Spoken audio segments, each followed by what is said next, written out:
maid's daughter was forced to dance at a talent show as a joke, but her performance shocked everyone. The auditorium was full of lights, laughter, and the quiet expectation of an easy joke. "Come on, let her try," someone smirked. Another voice added, "It'll be priceless." They thought the maid's daughter would stumble, that her faded dress and quiet eyes would tell the story of failure before she even moved. No one asked where she came from or what her silence carried. No one thought to wonder why she danced. But behind every movement was a history buried deep, a legacy whispered through generations. What they planned as humiliation would become something else entirely. What started as a cruel setup ended as an unforgettable moment. This is the story of how a girl they underestimated walked onto a stage meant to break her, only to rewrite everything. Just before we dive in, let us know in the comments where you're watching from today. We love seeing how far these stories reach. And make sure you're subscribed so you don't miss tomorrow's special video. Now let's jump back in. Enjoy the story. They thought a little girl in a faded dress would be a perfect joke, but they had no idea who she was or the story her feet were about to tell. They expected her to fail for their amusement. They never expected her to change everything. The single-floor lamp in the corner of the living room cast long, tired shadows across the apartment.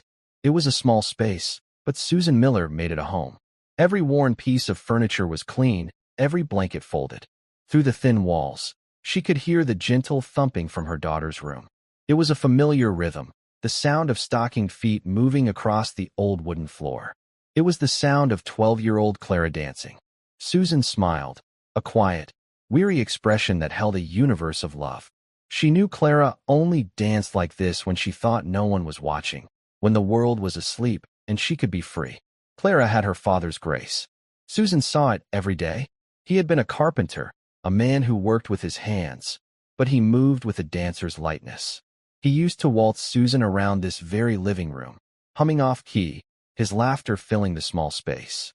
He was gone now, taken by a sudden illness 5 years ago, leaving a hole in their lives that Susan was still trying to patch over. All Clara had left of him were a few faded photographs and a deep, unspoken love for movement and music that had blossomed in his absence. The thumping in the other room stopped. A moment later, Clara appeared in the doorway, her face flushed and her fine, blonde hair clinging to her forehead. She was small for her age, with serious blue eyes that seemed to see more than most children did. "Did I wake you, Mom?" she asked, her voice soft. "Never," Susan said, patting the spot next to her on the sofa. "I was just finishing up some mending. Come, sit with me." Clara curled up beside her mother, leaning her head against Susan's arm. They didn't need to say much. This quiet comfort was the bedrock of their world, a fortress against the difficulties that waited outside their door each morning. For Susan, the morning meant putting on her simple uniform and taking 2 buses to the Harrington estate, a world of marble floors and careless wealth where she worked as a housekeeper. For Clara, it meant school, where she was a quiet, observant student who always felt slightly out of step with the other children. "Mrs. Harrington was talking about the talent show again today," Susan said, her fingers deftly working the needle through a tear in Clara's school uniform. "Madison is very excited. They've hired a choreographer from the city for her." Clara nodded, tracing the floral pattern on the sofa with her finger. Madison Harrington was also 12. She lived in a house that looked like a castle, had a pony, and took lessons for everything: piano, French, and especially dance. Clara had seen her practice in the family's private studio, a room with floor-to-ceiling mirrors and a polished bar. Madison's movements were precise, drilled into her by expensive tutors, but to Clara's watchful eye, they seemed to lack a heart. "Her costume arrived today," Susan continued, her voice carefully neutral.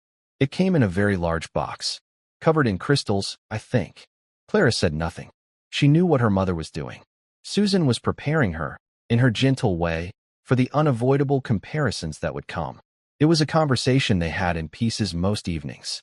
A story about the Harringtons' vacation plans, or a new car, or a thoughtless comment made by Mrs. Harrington. Each story was a small stone placed on the wall between their life and the Harringtons' life, a wall Clara felt more acutely every time she visited the grand house where her mother worked. The next afternoon, that wall crumbled. Susan had been called to stay late to help with preparations for a garden party. Clara, let out of school early, came to the estate to wait for her mother, as she sometimes did.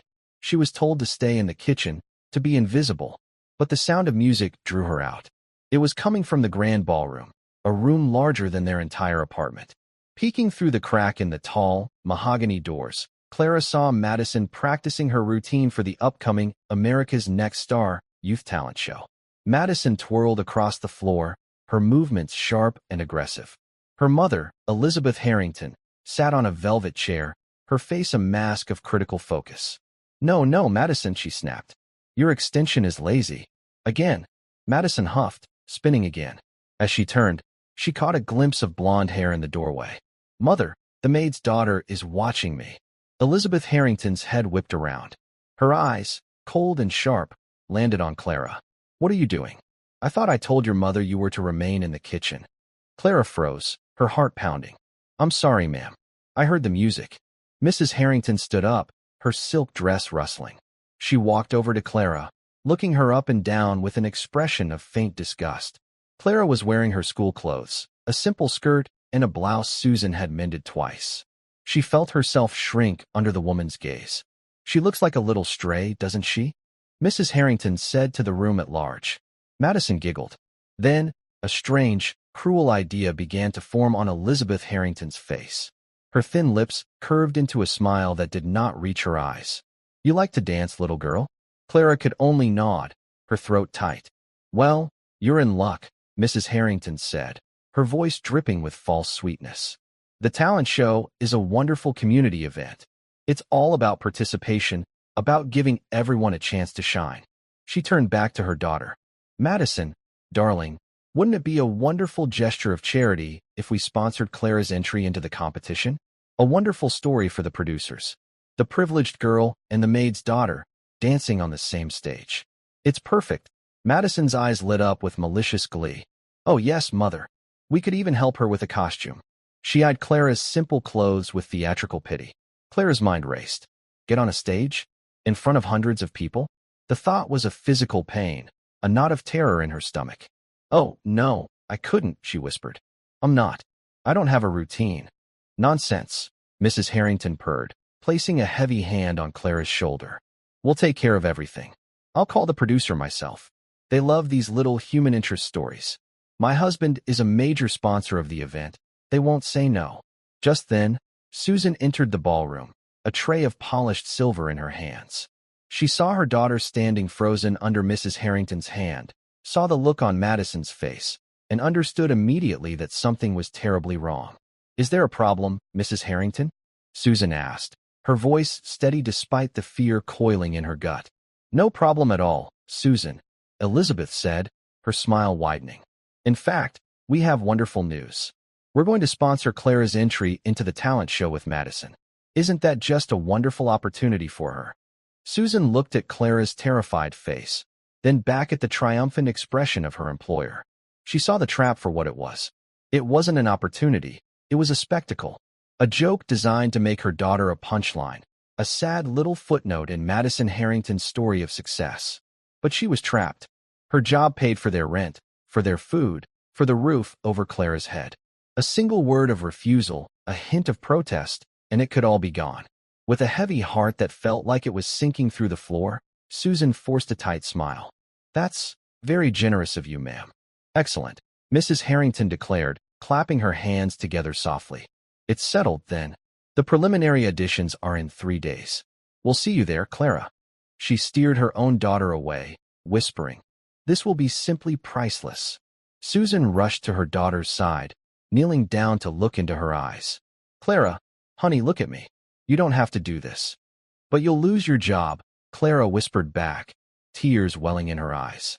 "I heard what she said. Her husband is a sponsor." Susan pulled her daughter into a fierce hug, burying her face in Clara's hair. The smell of bargain shampoo was a comfort, a small anchor in a sea of helplessness. "We will figure this out," she murmured, though she had no idea how. "We always do." That night, their small apartment felt more like a cage. Clara lay in her bed, staring at the ceiling, the cruel laughter of Madison and her mother echoing in her ears. She felt a familiar despair creep in, the same feeling she'd had after her father passed, a sense of the world being too big, too loud, and too unkind. She didn't want to dance on a stage. Dancing was her secret. It was the one thing that was hers alone, a silent conversation between her body and the music, a way to speak when words failed. To do it in front of them, for their laughter, felt like a violation. She heard her mother moving around in the living room and knew she wasn't sleeping either. A few minutes later, Susan appeared at her door, holding a dusty, wooden box. "I want to show you something," she said, her voice gentle. She sat on the edge of Clara's bed and opened the lid. Inside, nestled in yellowed tissue paper, was a black and white photograph of a young man in a soldier's uniform, a pair of tarnished dog tags, and a folded, brittle newspaper clipping. "You know this is your great-grandfather, George Miller," Susan said, handing the photograph to Clara. The man in the picture was young, with a serious but kind face and eyes that looked remarkably like Clara's. "You've told me he was a war hero," Clara said quietly. "He was," Susan confirmed. "He fought in a terrible war, saw things no one should ever have to see. People called him Ironclad Miller because they said nothing could break him. But that's not the whole story." She carefully unfolded the newspaper clipping. The headline was in a language Clara didn't recognize, with a faded picture of a man on a stage, caught mid-leap.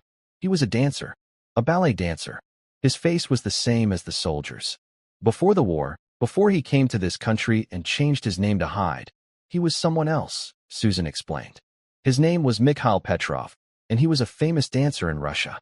They said he was one of the best of his generation. But the war took everything from him. His home, his name, his career. He came here with nothing and started over. He never danced on a stage again. Clara stared at the image, her heart beating a little faster. A dancer. This stoic war hero, this legend in their family, had been a dancer.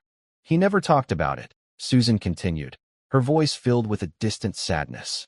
But his wife, your great-grandmother, said that sometimes, late at night, she would find him in the yard, moving under the moonlight. He could not dance. It was in his blood. It was who he was. Susan picked up the old, worn dog tags. The name stamped into the metal was G. Miller. He was brave, Clara, not just because he was a soldier. He was brave because he lost everything and he still found a way to build a new life. He faced things that were much scarier than a stage with some bright lights. She pressed the dog tags into Clara's palm. The metal was cool against her skin. When you feel scared, you hold on to this. And you remember his story. You are not just a maid's daughter, Clara. You are the great-granddaughter of Ironclad Miller. There is steel in you that the Harringtons could never understand.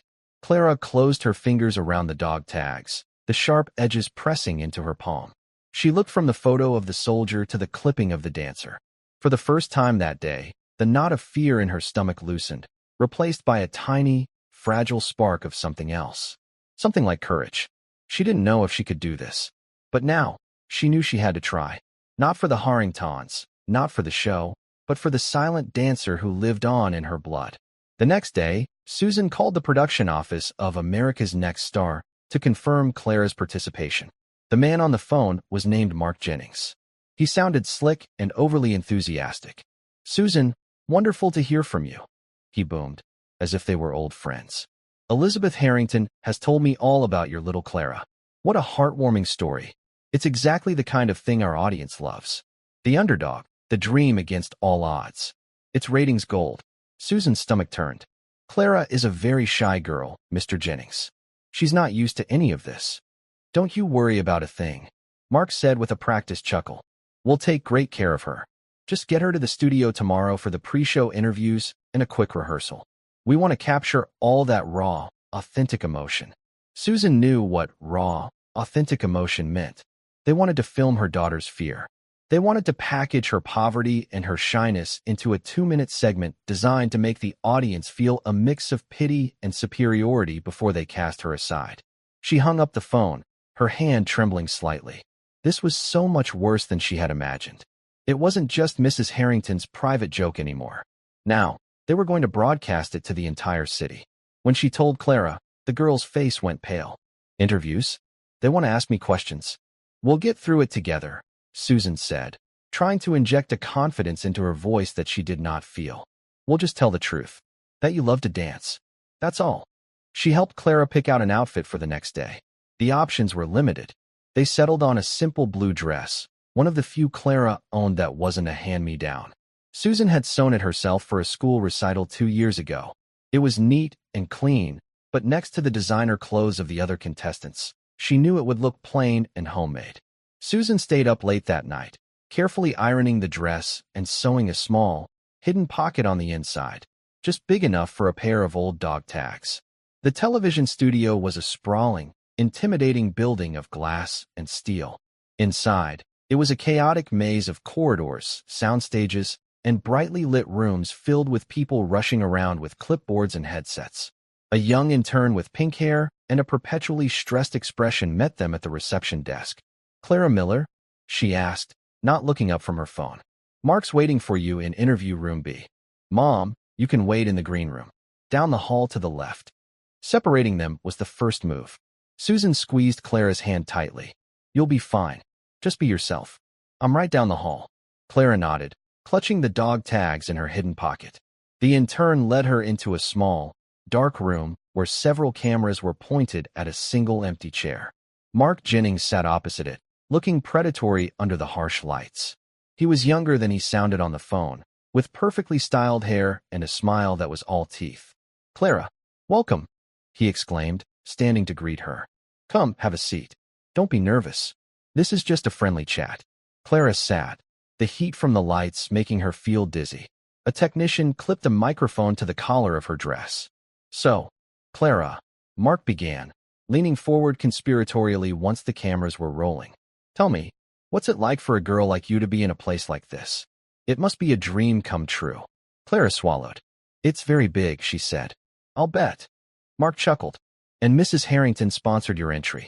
What a wonderful woman. It must be incredible, having your mother work in a place like that, seeing how the other half lives." Every question was a thinly veiled reference to her family's poverty. He asked what her apartment was like. He asked if she was friends with Madison. He asked if she had ever had professional dance lessons. With each question, he was painting a picture for the audience, the poor, untalented charity case. Clara gave short, quiet answers, her voice barely a whisper. She refused to cry, refused to give him the dramatic tears he was so obviously fishing for. In her pocket, her fingers traced the letters on her great-grandfather's name. Finally, Mark leaned back, a flicker of annoyance in his eyes. She wasn't giving him the sound bites he wanted. "Okay, Clara. Last question. Madison is a very talented, highly trained dancer. What makes you think you can compete with her?" Clara looked directly into the camera for the first time.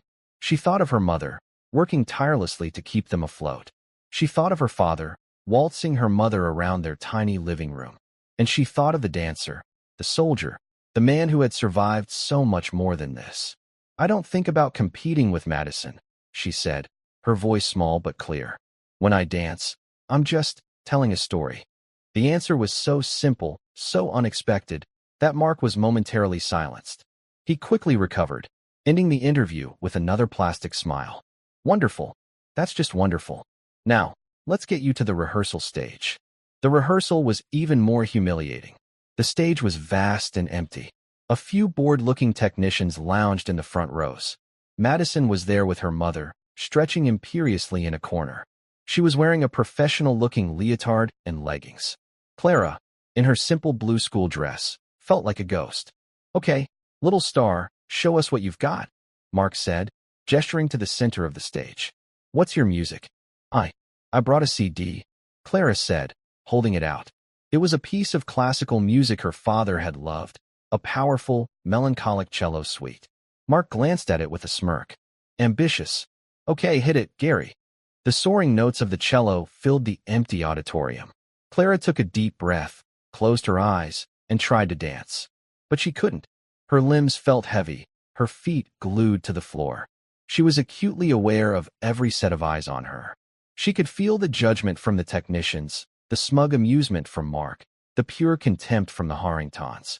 She stumbled through a few hesitant steps, her arms stiff at her sides, a clumsy, awkward imitation of the fluid grace she felt in the privacy of her room. After a minute, Mark cut the music. "Okay, that's a start," he said, his voice dripping with condescension. "Very emotional. We'll work on it." He turned to Madison. "Madison, Honey, you're up. Show our little friend how it's done. Madison strutted to the center of the stage. Her music, a loud, bombastic pop track, blared from the speakers. She launched into her routine, a flurry of high kicks, sharp turns, and dramatic poses. It was technically proficient, but utterly devoid of feeling. It was a performance designed to impress, not to move. Mrs. Harrington clapped loudly. Bravo, my star. Clara watched from the shadows of the stage wing, her cheeks burning with shame. This was their plan. To put her on display right after Madison, to make the contrast as jarring and cruel as possible. Mark walked over to her, patting her on the shoulder with false sympathy. Don't worry, kid, he whispered, leaning in close. The audience loves a trier. Just go out there and be yourself. Your story is what matters, not the fancy moves. They'll love you for your heart. It was the same hollow encouragement he'd given Beatrice in the source story. A lie wrapped in a compliment. Clara knew then, with absolute certainty, that he didn't want her to succeed. He wanted her to be a pathetic, lovable failure.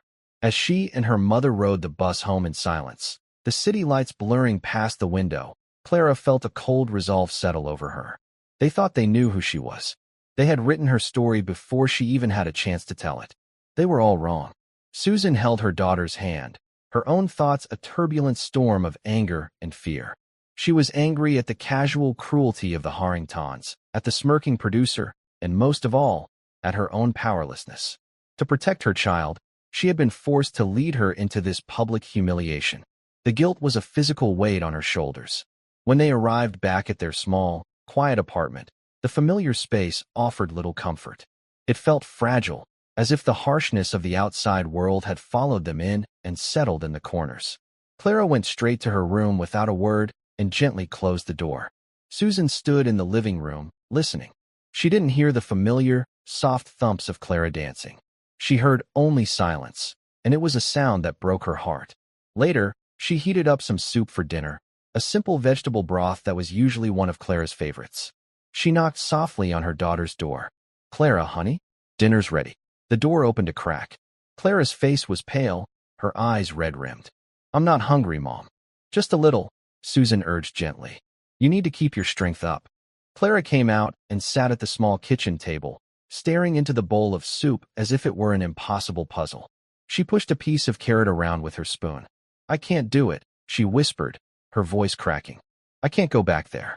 When I was on that stage, I forgot everything. I forgot how to move.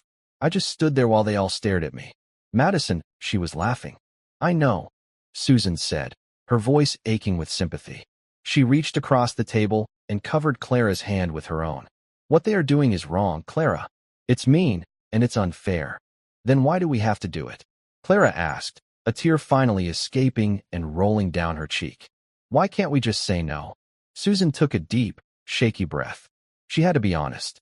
Because I am afraid, honey. I'm afraid of losing my job. I'm afraid of not being able to pay the rent or buy our food. That's the truth. And it makes me feel ashamed to say it, but it's the truth. She squeezed Clara's hand. But my fear isn't your fault, and you don't have to carry it for me. They sat in silence for a long time, the soup growing cold between them. Clara eventually went back to her room, and again, there was no sound of dancing. Susan cleaned the kitchen on autopilot, her movements slow and heavy. This quiet, defeated version of her daughter was a stranger. Clara's dance had always been her joy, her escape. To see it stolen from her, turned into a weapon to be used against her, was an unbearable cruelty. The next day was the final technical rehearsal before the live show. The dread in the apartment was a tangible thing. Clara barely spoke as she got dressed, choosing the same simple blue dress. It felt like a costume for a part she never wanted to play. As she reached for the doorknob, she hesitated.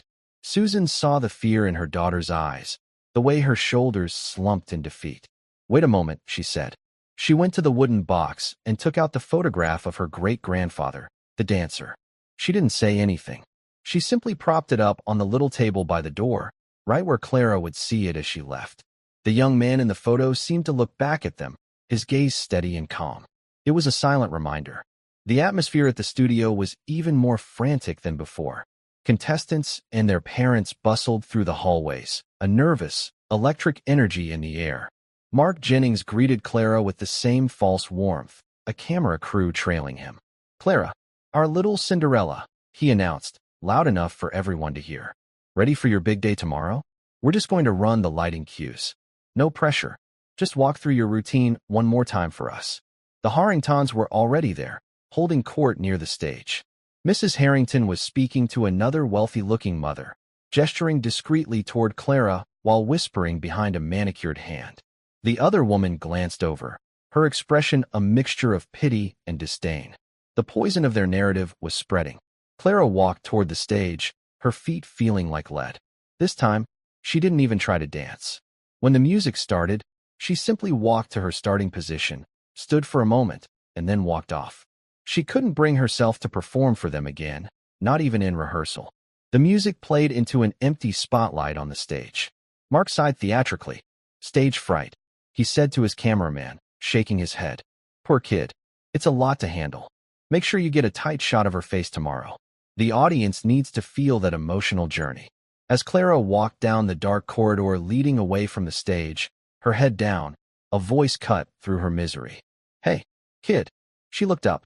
A young man in a black t-shirt with the show's logo was leaning against the wall. He had kind eyes and a friendly, concerned expression. He was holding a coil of cable. "I'm David," he said. "I work on the sound crew."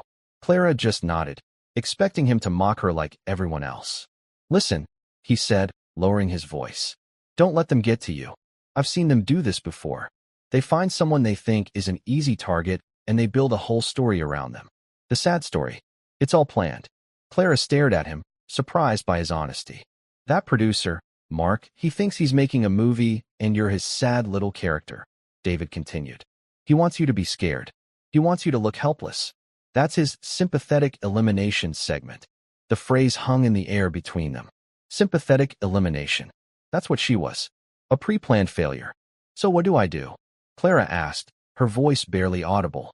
David looked around to make sure no one was listening. "When you get out there tomorrow, don't look at them. Not the judges, not the audience, and definitely not the Harringtons. They'll feed off your fear.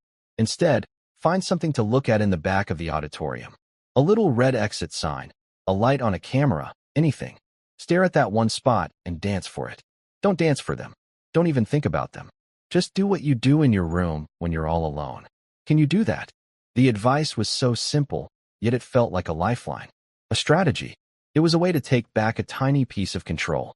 For the first time, Clara felt a flicker of agency in a situation where she had felt completely powerless. "I can try," she said. David smiled, a genuine, encouraging smile. "Good. Now get out of here before Mark sees me talking to you. And hey, break a leg." That night, the eve of the performance, was the longest of Clara's life. She and Susan ate dinner in their usual quiet companionship, but tonight the silence felt different. It was less about sadness and more about a shared, unspoken resolve. After they had cleared the table, Susan brought the wooden box into the living room and sat on the floor, motioning for Clara to join her. She didn't take out the photos this time. Instead, she lifted a false bottom in the box, revealing a hidden compartment. Tucked inside was a pair of old, worn leather ballet slippers. They were cracked with age, the ribbons frayed, but they had clearly been well loved. "These were his," Susan said softly. "Your great-grandmother kept them hidden. He never wanted anyone to know. He was so afraid of being seen as weak, especially after everything he'd been through." Clara reached out and touched the soft leather. It felt almost sacred. "He wasn't weak, though," Susan continued, her eyes distant. "He was the strongest person I ever knew. Not because of what he did in the war, but because of how he lived his life after. When he came to this country, he had nothing. He didn't speak the language. People looked down on him. They called him names. He took the jobs no one else wanted, sweeping floors, digging ditches. But he never complained. And he never, ever let them see him bow his head." She looked directly at Clara, her expression fierce with love. "Dignity, Clara. That's the one thing they can't take from you unless you give it to them. What the Harringtons and that man at the studio want is to steal your dignity. They want to turn you into a joke so they can feel powerful. You cannot let them." Clara looked down at her hands, the weight of her mother's words settling deep inside her. "I don't care if you win," Susan said, her voice softening. "I don't care if you get a single clap. All I care about is that when you walk onto that stage tomorrow, you do it with your head held high. You are not their charity case. You are not the maid's daughter. You are Clara Miller, the great-granddaughter of a man who was an artist and a survivor. You stand in your light. You tell your story with your dance, and you let the rest of the world fade away. Whatever happens after that doesn't matter. We will still walk out of there together, with our heads high. The words were a balm on Clara's raw nerves. They shifted something inside her. The goal was no longer to win, or even to dance well. The goal was to endure with grace. The goal was dignity. She picked up the tarnished dog tags and closed them in her fist. Can I wear these tomorrow? They were always yours, Susan said, her eyes shining with tears. Clara went to her room, and for the first time in 2 days, she moved the little rug in the center of her floor. She put on the cello music, the volume turned down low. She didn't practice a routine. She just danced. She let the music fill her, let the stories her mother told her guide her movements. She danced the story of a young artist in a faraway land. She danced the story of a soldier facing his fear. She danced the story of an immigrant building a new life from nothing. She danced her own story of a quiet girl with a secret joy. She danced until the moon was high in the sky, and her small room was no longer a cage, but a stage all her own. And she was not afraid. The day of the show arrived with a cold, gray dawn. The hours leading up to the performance passed in a blur of nervous tension. Susan helped Clara pin her blonde hair back in a simple, elegant bun. Clara wore the blue dress, now ironed to a perfect crispness. Before they left, Susan took a thin silver chain from her own neck. It was the only piece of real jewelry she owned, a gift from Clara's father.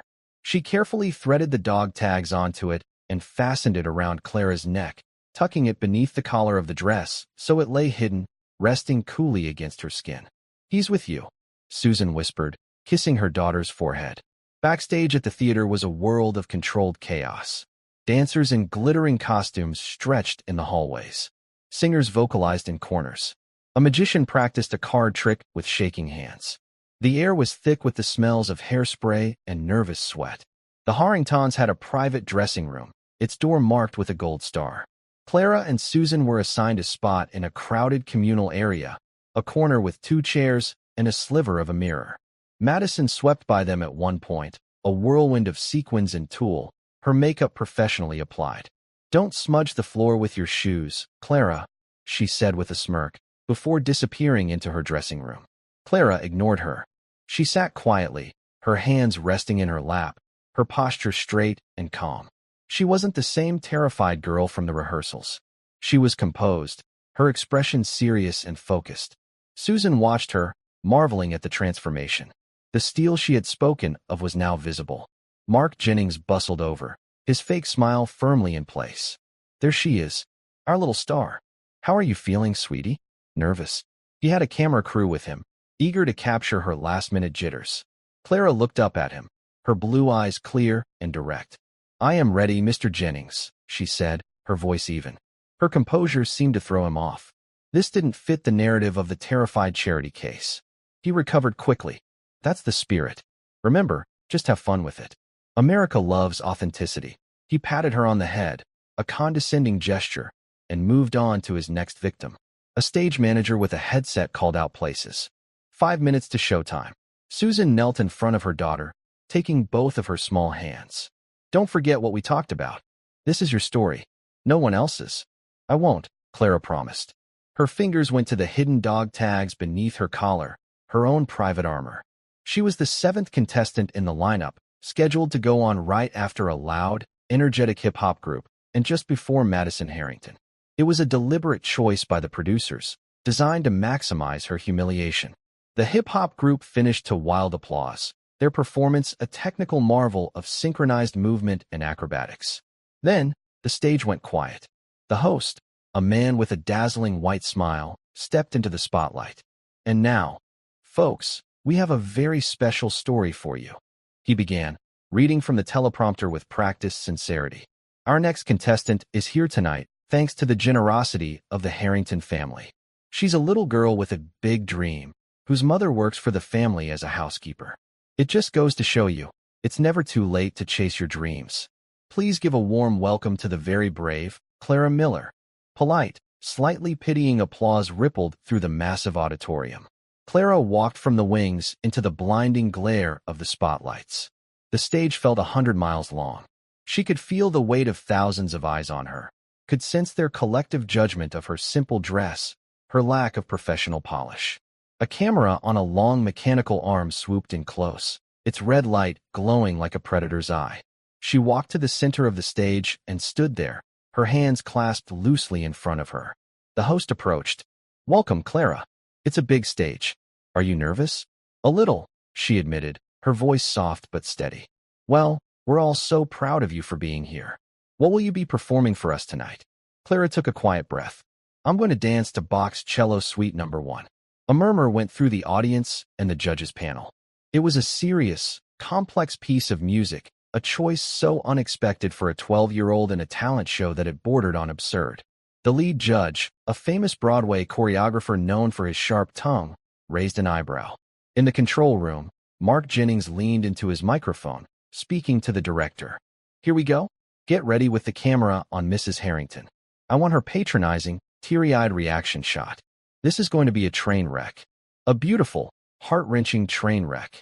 The first notes of the cello began to play, the sound rich and mournful, filling the silent theater. Clara closed her eyes for a single second. She remembered David's advice. When she opened them, she did not look at the judges or the host or the vast, dark sea of faces. She found the small, red exit sign high up in the back of the auditorium, a tiny beacon in the darkness.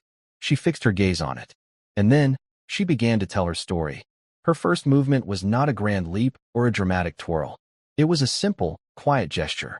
An unfolding of her arms, a slow rise onto the balls of her feet.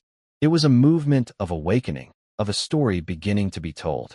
It was not the clumsy, hesitant stumbling from the rehearsal. This was something else entirely. This was intentional. In the control booth, Mark Jennings leaned forward, his smirk faltering for the first time. "Okay, get a close-up. Let's see the tears." But there were no tears.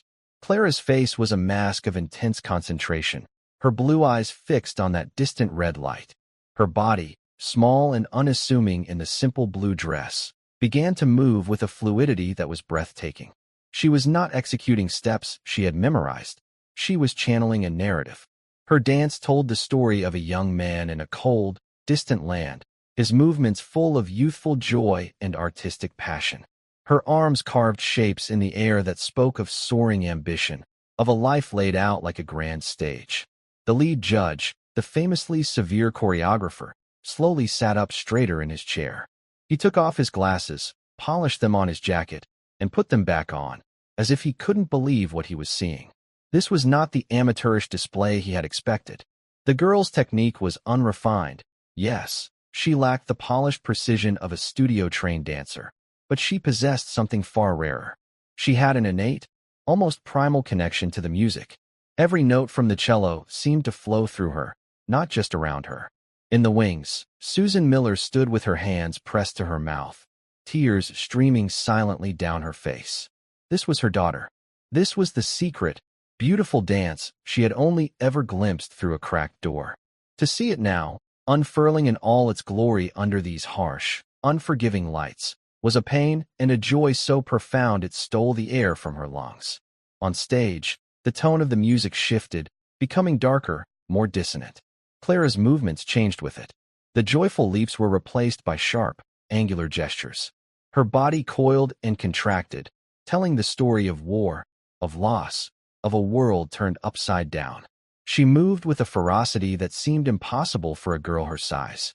She was ironclad Miller on the battlefield, her small frame conveying a story of immense struggle and resilience. She was no longer just a 12-year-old girl. She was a conduit for a history she had never known but had inherited in her very bones. The audience was utterly captivated. The initial pity had evaporated, replaced by a stunned, disbelieving silence. They had been prepared by the host's introduction for a sad, clumsy performance. They had been primed to feel a patronizing sort of sympathy. What they were witnessing was a raw, powerful, and deeply moving piece of performance art. They had come expecting to see a joke. They were being shown a masterpiece. Elizabeth Harrington sat rigid in her front row seat, her smile frozen on her face. This was not happening. This was not the plan. The pathetic little maid's daughter was supposed to trip over her own feet.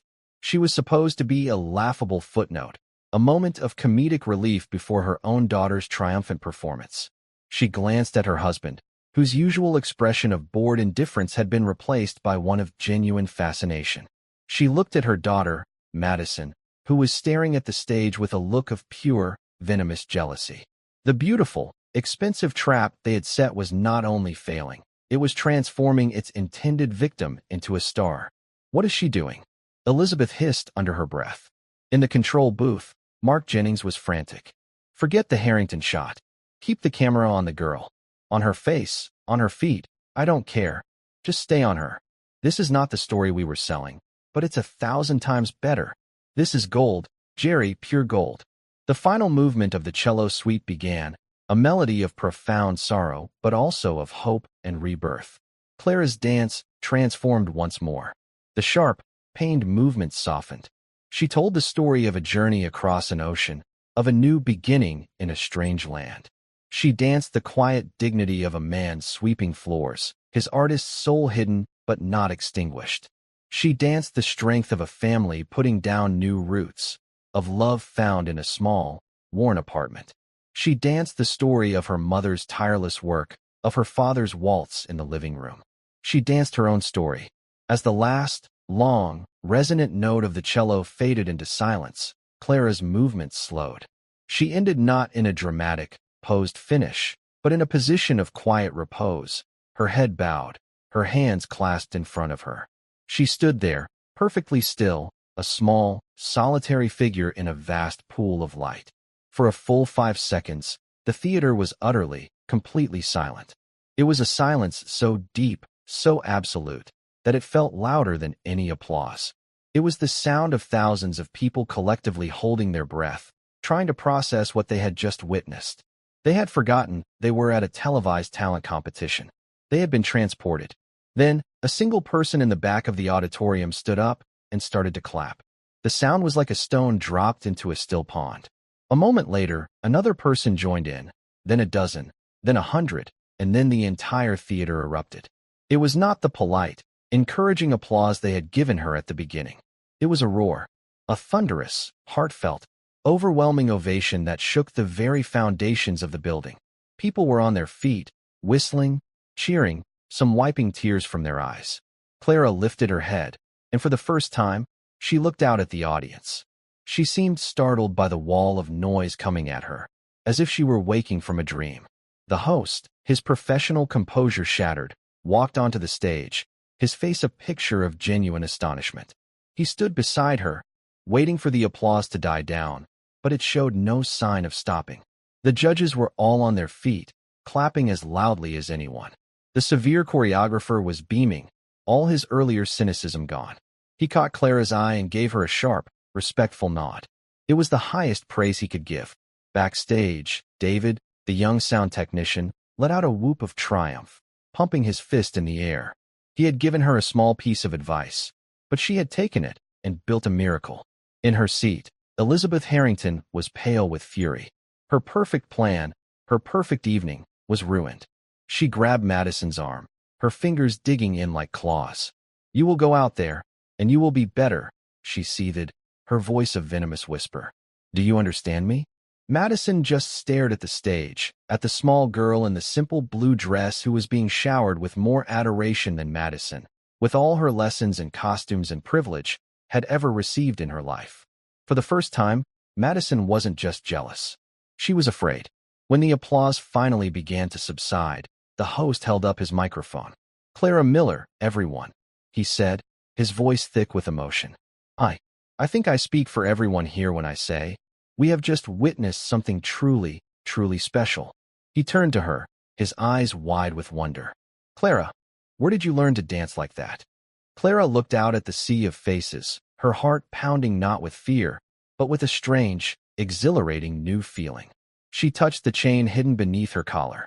"It's a family story," she said, her voice clear and strong, broadcast to millions. The host, sensing a powerful moment, gestured for her to continue. "Tell us." "My great-grandfather," she began, her gaze steady, "was a dancer. A famous one, in his home country.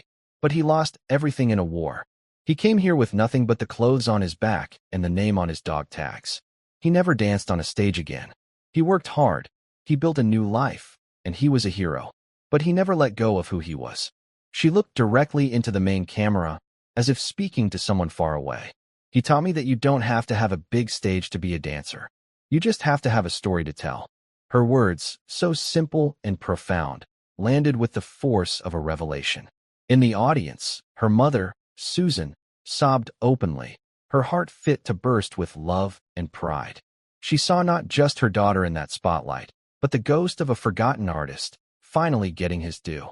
She saw the quiet strength of her husband and the dignity of generations of millers who had worked hard and lived honest lives.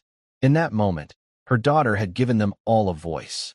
The judges were next to give their feedback, but it was clear this was a mere formality. The Broadway choreographer spoke first. "In my 30 years in this business," he said, his voice raspy with emotion, "I have seen the most technically perfect dancers in the world. I have seen performers who can execute a routine with the precision of a surgeon. But I have rarely, if ever, seen a soul dance. Tonight, we all saw a soul dance. That was not a talent show performance. That was art. Pure, unadorned, magnificent art."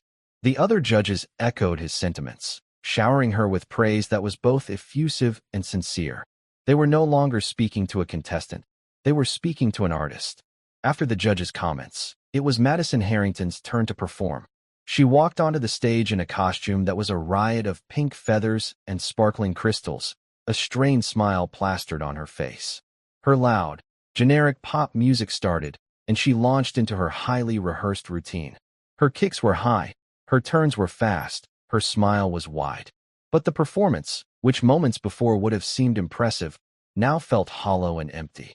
It was a series of gymnastic tricks set to music. It had no story, no heart, no soul. It was a perfect, polished, expensive shell. The audience applauded politely when she finished, a lukewarm ripple of sound that was a stark, brutal contrast to the thunderous ovation they had given Clara. Madison took her bow, her smile faltering at the corners, and walked off the stage, her eyes burning with humiliation. Her mother met her in the wings, her face a mask of cold fury. The joke had been on them, after all. The rest of the show passed in a daze for Clara. When it came time to announce the winner, there was no suspense. The host ripped open the envelope with a flourish. "The winner of this year's America's Next Star competition is Clara Miller." Confetti cannons exploded, showering the stage in glittering paper. The host handed Clara a ridiculously oversized check and a large, shiny trophy. The audience was on its feet again, their applause deafening. Clara stood in the center of the glittering storm, holding the trophy, her mind struggling to catch up with the reality of the moment. She looked to the wings and saw her mother. Susan was not looking at the trophy or the check. She was looking at her daughter's face, and her own face was radiant with a light that outshone all the stage lights in the world. As the show ended and the cameras were turned off, a crowd of people rushed the stage. They weren't producers or stagehands. They were members of the audience, parents, and other contestants, all wanting to congratulate her, to tell her how much her performance had moved them. She was surrounded by a sea of smiling, friendly faces. Through the crowd, she saw Mark Jennings pushing his way toward her, a contract and a pen in his hand, his face alight with opportunistic greed. But before he could reach her, another figure stepped in front of him, blocking his path. It was the lead judge, the famous choreographer. "Don't you dare," the judge said to Mark, his voice low and dangerous. "Don't you dare try to lock this girl into one of your exploitative, dead-end contracts. She is a genuine artist. She deserves better than you." Mark stammered, taken aback, but the choreographer was formidable. He turned his back on the producer and knelt in front of Clara. "Young lady," he said, his voice now gentle, "my name is Arthur Vance. I have a school, a real one, in New York. It's for gifted young people like you. I would be honored, truly honored, if you would consider accepting a full scholarship. We can help you train, help you hone this incredible gift you have. There would be no cost to you or your mother. We would take care of everything." Clara was speechless. New York, a real school, a scholarship. It was a world she couldn't have even imagined yesterday. She looked to her mother, who had finally made it through the crowd to her side. Susan wrapped her arms around her daughter, holding her tight. "It's your choice, honey," Susan whispered into her hair. "Whatever you want to do." Clara looked at the kind, serious face of Mr. Vance. She looked at the giant, silly check in her hand. She looked at the gleaming trophy. And she knew, with a certainty that settled deep in her soul, that nothing would ever be the same. The week that had started with a cruel joke had ended with a miracle. They had tried to make her a punchline, but she had changed the story. She had told her own, and it was only just beginning. 6 months later, the crisp spring air of New York City felt like a different planet from the world they had left behind. From the window of their modest but clean 2-bedroom apartment in Queens, Clara could see a sliver of the skyline, a jagged line of silver and glass that still seemed like a dream. The prize money, managed carefully by Susan, had given them a new beginning. It wasn't a life of luxury, but it was a life free from the constant, grinding fear of poverty. Susan had found a job as an administrative assistant at a small, family-run bookstore, a quiet place filled with the scent of old paper and fresh coffee. For the first time in years, she wasn't just a housekeeper. She was Susan Miller, a woman with a respected job and a bright, talented daughter. Clara, for her part, was transformed. She attended Arthur Vance's prestigious dance academy every day, a place where her passion was not just accepted but celebrated. The initial months had been challenging. She was years behind the other students in formal technique, and the rigid structure of classical ballet felt foreign and confining. But what she lacked in polish, she made up for with an emotional intelligence and a raw, narrative power that her instructors had never seen before. Mr. Vance himself took a special interest in her, mentoring her privately, helping her fuse her innate storytelling gift with the foundational grammar of dance. She was learning to speak the language of ballet without losing her own unique voice. She no longer danced with the ghost of her great-grandfather.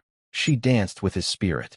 The dog tags, now her most prized possession, were always with her, a silent reminder of the steel in her bloodline.